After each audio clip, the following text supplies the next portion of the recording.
Assalamualaikum warahmatullahi wabarakatuh. Selamat pagi anak-anak. Gimana kabar anak-anak hari ini? Masih tetap semangat kan? Belajar di rumah? Puasanya belum batal kan? Anak-anak pasti kangen ya sama teman-teman. Sama Ustazah? Ustazah juga kangen sama anak-anak. Udah hampir sebulan ini ya kita itu belajar di rumah gara-gara corona. Nah makanya anak-anak di rumah berdoa ya. Semoga coronanya cepat pergi dari bumi ini dan kita bisa belajar lagi di kelas sama teman-teman, ketemu Ustazah lagi, kita bermain lagi di sekolah. Amin, amin. Nah hari ini kita langsung saja ya, Ustazah hari ini mau belajar matematika dulu. Silakan anak-anak siapkan buku tulis dan alat tulisnya. Materinya tentang pengumpulan data dalam bentuk tabel dan diagram batang. Nah, sebelum kita membuat tabel dan diagram batang, kita harus tahu dulu data itu apa. Data adalah catatan informasi mengenai suatu hal.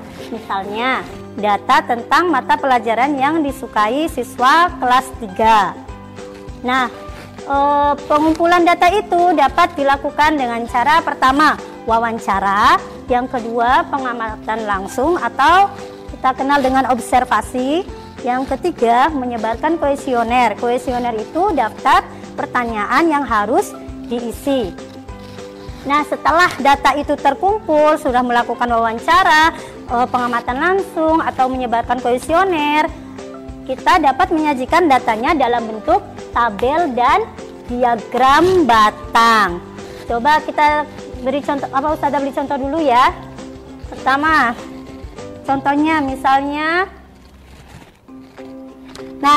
contohnya begini. Di kelas 3 ada 5 siswa menyukai pelajaran matematika, 10 siswa menyukai pelajaran bahasa Indonesia, 15 siswa menyukai pelajaran PPKN, dan 20 siswa menyukai pelajaran PJOK. Kita buat tabelnya. Ini tabelnya di sini ya, kita buat tabelnya. Yang pertama ini kita masukkan jenis datanya. Jenis data atau mata pelajaran.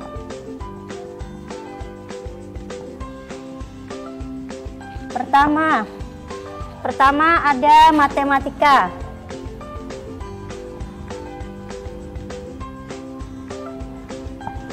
Yang kedua ada pelajaran bahasa Indonesia.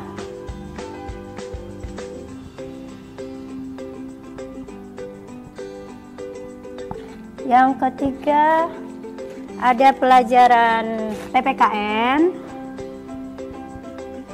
Yang keempat ada pelajaran PJOK. Terus yang ini sebelahnya kita tulis banyaknya data atau banyaknya siswa. Banyaknya siswa.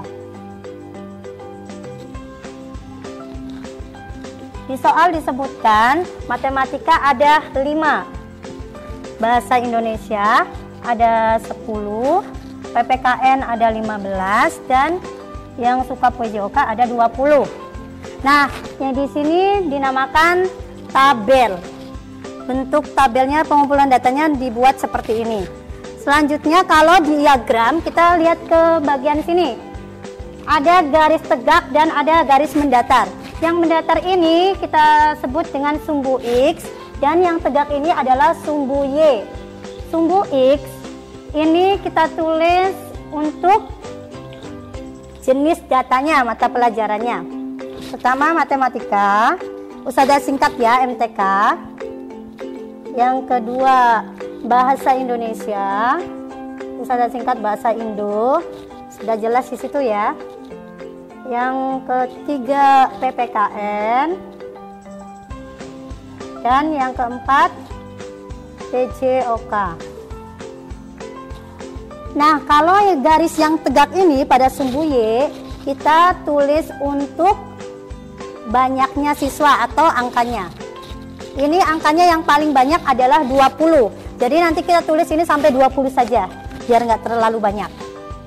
Ini 0, yang di sini 1, 2, 3, 4, Pertama matematika, kita lihat matematika itu ada berapa siswanya? Ada 5. Maka kita buat di sini dicari matematika ada 5. Kita buat diagram batangnya. Di sini ya, kita beri garis putus-putus dulu. Ini matematika. Diarsir ya. Boleh dikasih warna, boleh diarsir. Yang kedua, mata pelajaran bahasa Indonesia. Bahasa Indonesia ada 10. Kita beri garis putus-putus lagi.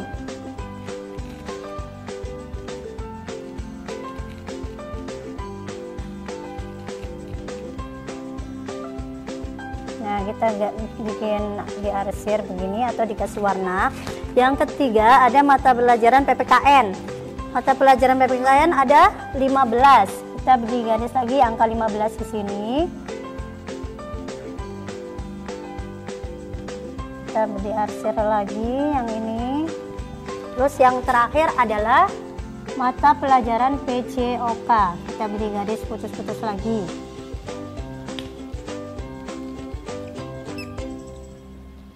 Nah, ini udah selesai. Ini namanya diagram batangnya.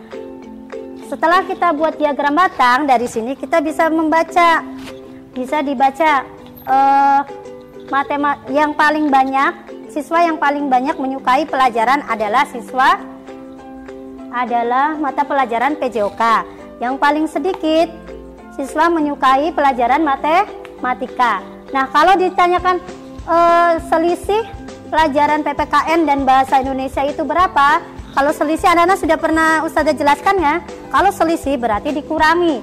Nanti pelajaran PPKN ada 15 anak dikurangi sama bahasa Indonesia, pelajaran bahasa Indonesia. Jadi nanti selisihnya adalah 5. Di sini bisa dilihat berapa jumlah siswa di kelas tersebut. Jumlah siswanya adalah 50.